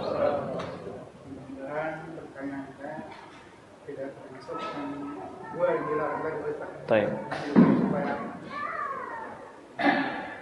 Saya tidak merasa paling benar. Nah, beberapa waktu yang lalu saya sharing dengan istri WhatsApp masalah usia. Dia bilang yang Islam itu nggak ada. Ya. Dari yang minta umur panjang, yang boleh umur yang berapa? Soalnya umur panjang itu hanya permintaan iblis saat penciptaan Adam. Iblis kan minta dipanjangkan umur. Tapi tadi saya pelajaran hari ini di saat Rasulullah mendoakan Anas panjang umur. Nah, menurut Pak Ustaz gimana masalah? Baik. Terima kasih. Assalamualaikum warahmatullahi wabarakatuh. Waalaikumsalam warahmatullahi wabarakatuh. Bapak dan Ibu sekalian, ada dua hal yang harus dibedakan. Ada dua hal yang harus dibedakan. Dan istilah ini penting untuk diketahui. Baik, tadi yang saya sampaikan dalam istilah bahasa Indonesia ya. Baik, perhatikan sini. Ada ajal, ada umur, itu berbeda. Ada ajal, ada umur, itu berbeda. Quran surah ke-7 Pak, Al-A'raf ayat 34. Walikulli ummatin ajal. Walikulli ummatin ajal. Setiap umat, bukan hanya orang, setiap umat semuanya pasti ada ajalnya. Batas akhir usianya. Fa idza jaa ajaluhum la yastakhiruna sa'ata wa la yastaqdimun. Kalau sudah tiba ajalnya, batas akhir usia, maka dia tidak akan pernah maju, tidak akan pernah mundur. Pas di situ. Sampai harinya, jamnya, menitnya, detiknya, selesai. Ya, misal seorang si fulan akan wafat misalnya di hari Ahad, jam 11 lewat 11 menit lewat 11 detik. Tempatnya di sini, keadaannya begini. Maka kalau sudah seperti itu selesai, nggak akan nambah, nggak akan kurang, walaupun 1 detik. Jelas? Ini ajal namanya. Dan itu telah ditetapkan oleh Allah Subhanahu Wa Taala, jauh tertulis di Lauhul Mahfuz. Ditetapkan bahkan sebelum kita terlahir sudah ada. Ya, 4 bulan dalam kandungan dituliskan oleh malaikat. Jelas? Nah, ini yang disebut kemudian dulu saya katakan istilah qadar. Ini agak ramai sekarang gitu kan. Nanti pada waktunya nanti saya akan jawab ya dengan lebih ilmiah. Ini gampang sebetulnya, hal-hal yang ringan. Cuman kan kita harus sabar gitu kan. Harus sabar karena melihat situasi itu tidak harus kita menyelesaikan masalah dengan ingin begini begitu saja, tapi lihat maslahatnya. Ada dampaknya kepada umum. Ya, yang diinginkan itu kan hal yang bermaslahat. Kadang-kadang kita jawab begini, orang ramai, saling mencela, saling sibuk, saling begini lagi. Gak ada maslahatnya. Ya. Maka lihat kalimatnya di Al-Arba'in nomor hadis yang keempat, posisi paling kiri sebelah atas, riwayat Abdullah bin Mas'ud. Inna ahadakum yujma'u fi batni ummihi. Setiap kalian akan dihimpun di perut ibundanya. Arba'ina yawman nutfah. 40 hari pertama berbentuk nutfah, campuran para spermatozoa dengan ovum. Tsumma yakun mithla dzalika 'alaqah. 40 hari kedua berbentuk 'alaqah, zigot yang menempel di dinding rahim. Tsumma yakunu mithla dzalika mudghah. 40 hari ketiga berbentuk mudghah. Ya, sudah sekarat daging, sudah mulai berbentuk. Jadi usia 4 bulan. Fayursalu ilaihil malak, diutus malaikat kepada orang ini. Kemudian fayanfukhu fihi roh, ditiupkan rohnya. Di usia 4 bulan roh sudah masuk. Wa yu'maru bikatbi arba'in, diperintahkan malaikat itu untuk menuliskan 4 hal. Untuk menuliskan. Maka yang pertama bikatbi rizqihi, rizkinya. Yang kedua ajalihi, ajalnya, bukan umurnya tapi ajal. Nah, jadi yang dimaksud usia itu dalam bahasa Indonesia, yang dimaksud itu ajal namanya. Usia berapa tahun, meninggalnya misalnya sekian tahun, itu ajal namanya. Sekarang persoalannya, kita diberikan ajal oleh Allah, kita nggak tahu kapan waktunya. Rahasia. Dirahasiakan supaya kita semangat mengisinya dalam kebaikan. Kalau diberikan tahu waktunya, maka umumnya orang akan sulit beraktivitas, mulai malas. Ya, bisa. Bapak namanya siapa? Ya, Bapak Handoko misalnya. Bapak Handoko diberitahu nih, sudah muncul. Bapak Handoko akan meninggal hari Ahad, tanggal 12 Rajab jam 12 tepat, misalnya kan, masya Allah. Masih mau nggak ikut ke pengajian sini?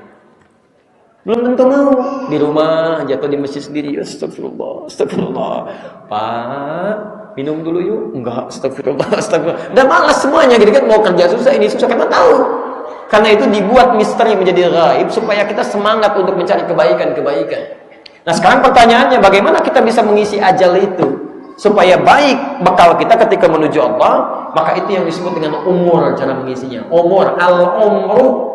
Umru itu asalnya bukan usia, tapi segala hal yang melahirkan manfaat. Umru, bahasa fiilnya jadi ya'muru. Ya'muru. Di masjid ada umur, ya'mur. Quran surah 9, Quran surah 9 ayat 18. Innama ya'muru masajidallah. Sungguh yang memakmurkan masjid Allah itu bukan umur. Umur masjid berapa? Bukan. Jadi makmur di sini dari kata al-umur berarti segala hal yang bermanfaat.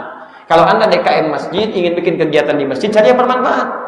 Pengajian yang bermanfaat, meningkatkan iman, bukan rame. Sholat yang bermanfaat, cari imam yang baik bacaannya, sehingga makmumnya terasa kehusyuannya. Nah, usia kita, cara mengisinya disebut dengan umur. Ingin memberikan pesan bahwa sepanjang masih diberikan usia, ayo isi dengan yang bermanfaat, yang baik-baik. Mata lihat yang baik-baik, telinga dengar yang baik, lisan bicara yang baik. Jangan sampai diberikan usia tapi kita isi dengan hal-hal yang buruk, ini maksudnya.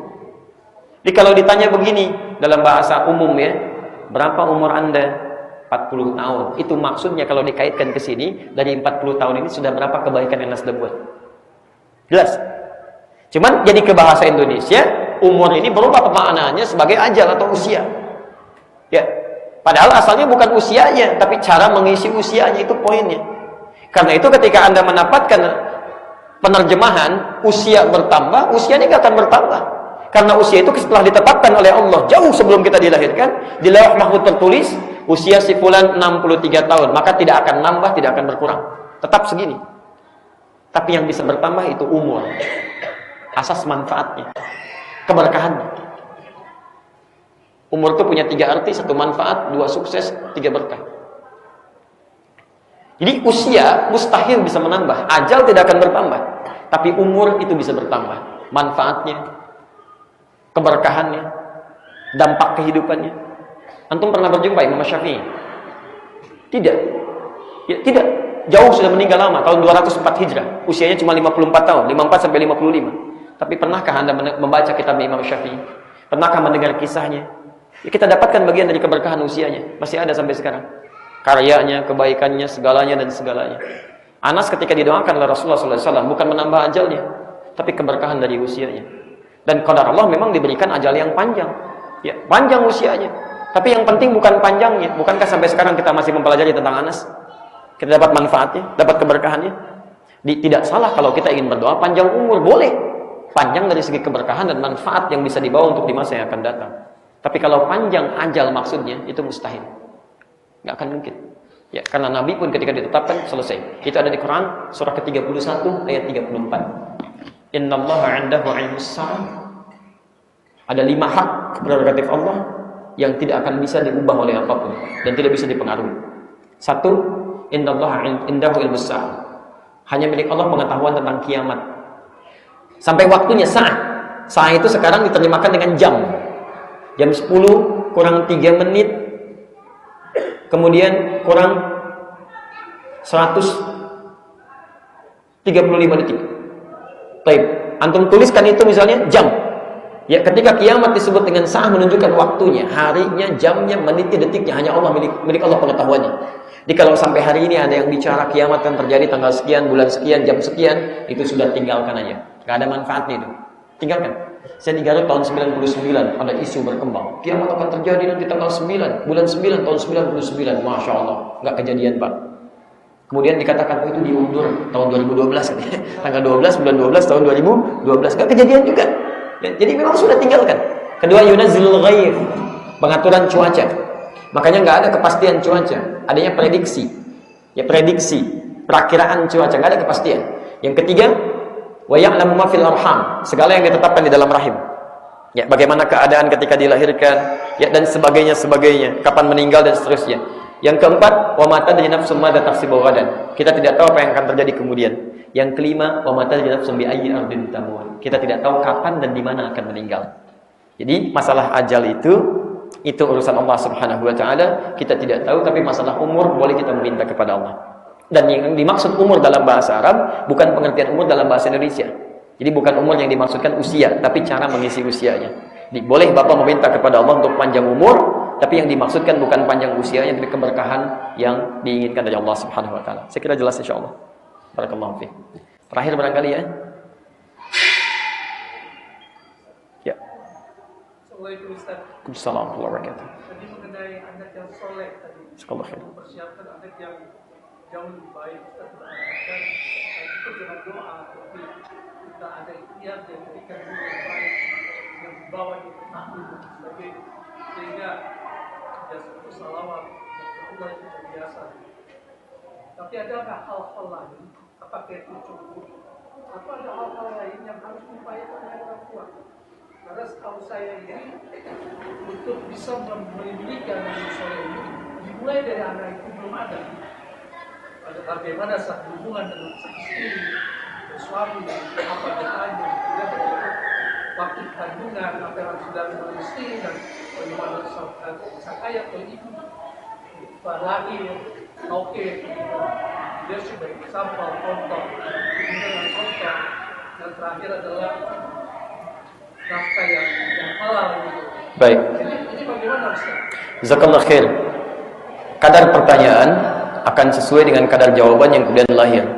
Bahasan juga demikian. Apa yang dibahas maka memunculkan hal yang terkait dengan bahasan. Yang tadi saya berikan kan contoh dari bahasan yang sangat luas yang telah diatur dalam syariat. Kalau saya turunkan tadi dari mulai mencari pasangannya, cara bergaulnya sampai turun sebagainya, maka kajian kita tidak akan pernah membahas soal muslim. Jadi yang tadi saya sampaikan adalah contoh sebagian dari ikhtiar orang tua. Poin besarnya ketika kita berdoa harus selaras doa itu dengan ikhtiar orang tuanya. Lalu saya contohkan sebagian dari ayat Quran ini. Kalau Bapak ingin turunkan lagi, kita bisa mulai dari berta'aruf, mencari yang pasangan yang sesuai dengan takwa kepada Allah, Quran surah 49 ayat ke-13. Kemudian mulai melamar, Quran surah ke-4 ayat yang ke-4.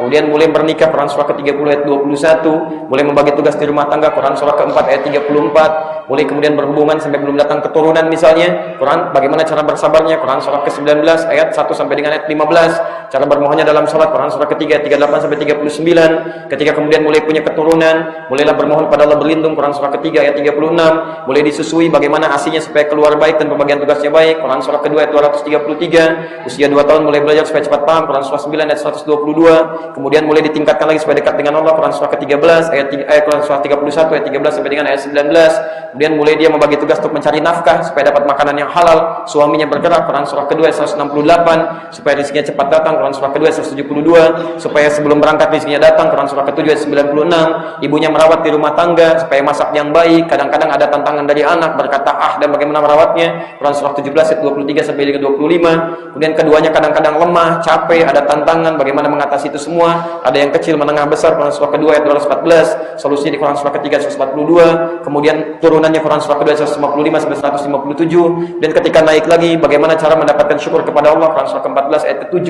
Semuanya ada semua.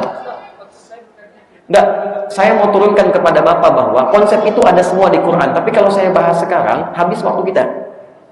Karena gini Ustaz, ini ada contoh yang saya lihat dengan mata kepala saya. Artinya seorang imam dia sungguh-sungguh menginginkan anaknya baik. Dia berdoa kepada Allah, dia sekolahkan, tapi hasilnya malah kebalikan. Yang ingin saya sampaikan kepada Bapak, saya tahu penyebabnya adalah cara dia menafkahi anaknya itu yang ingin saya sampaikan kepada Bapak, saya pahami pertanyaan Bapak yang dimaksudkan. Yang ingin saya sampaikan adalah, yang saya bahas ini terkait dengan kebutuhan kita sekarang saya contohkan. Kalau kita bahas lebih luas lagi, waktu kita habis, kita tidak belajar soal muslim. Kalau Bapak ingin tadi tanyakan, adakah faktor lain selain itu? Ada. Tadi saya contohkan, suami mencari nafkah, harus mencari yang halal. Saya turunkan lagi, kalau dia kemudian mencari yang haram, dapat dibawa ke rumah tangganya, itu sudah mutlak Pak, pasti berpengaruh. Hadis Muslim, hadis 1056, di Al-Arba'in nomor hadis yang ke-10.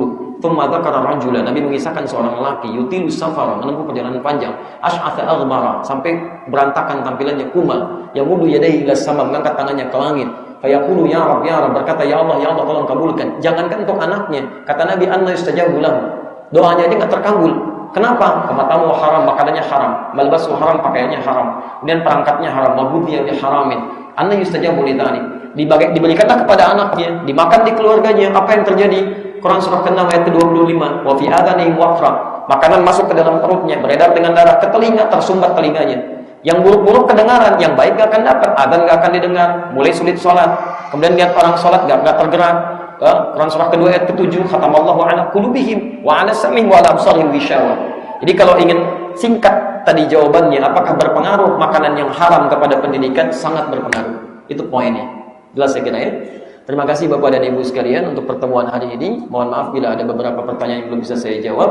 Kalau ingin lebih mendalami, kami sekarang akan ada di sesi di Jaga Sampurna, tapi di kediaman di tempat salah satu jamaah kita akan membahas tentang fikih rumah tangga. Dan poin tadi yang Bapak tanyakan, insya Allah kita bahas juga secara mendalam di situ karena bagian dari apa yang akan diuraikan. Subhanakallahumma bihamdika asyhadu an la ilaha illa anta astaghfiruka wa atubu ilaik. Wa akhiru da'wana alhamdulillahirabbil alamin. Assalamualaikum warahmatullahi wabarakatuh.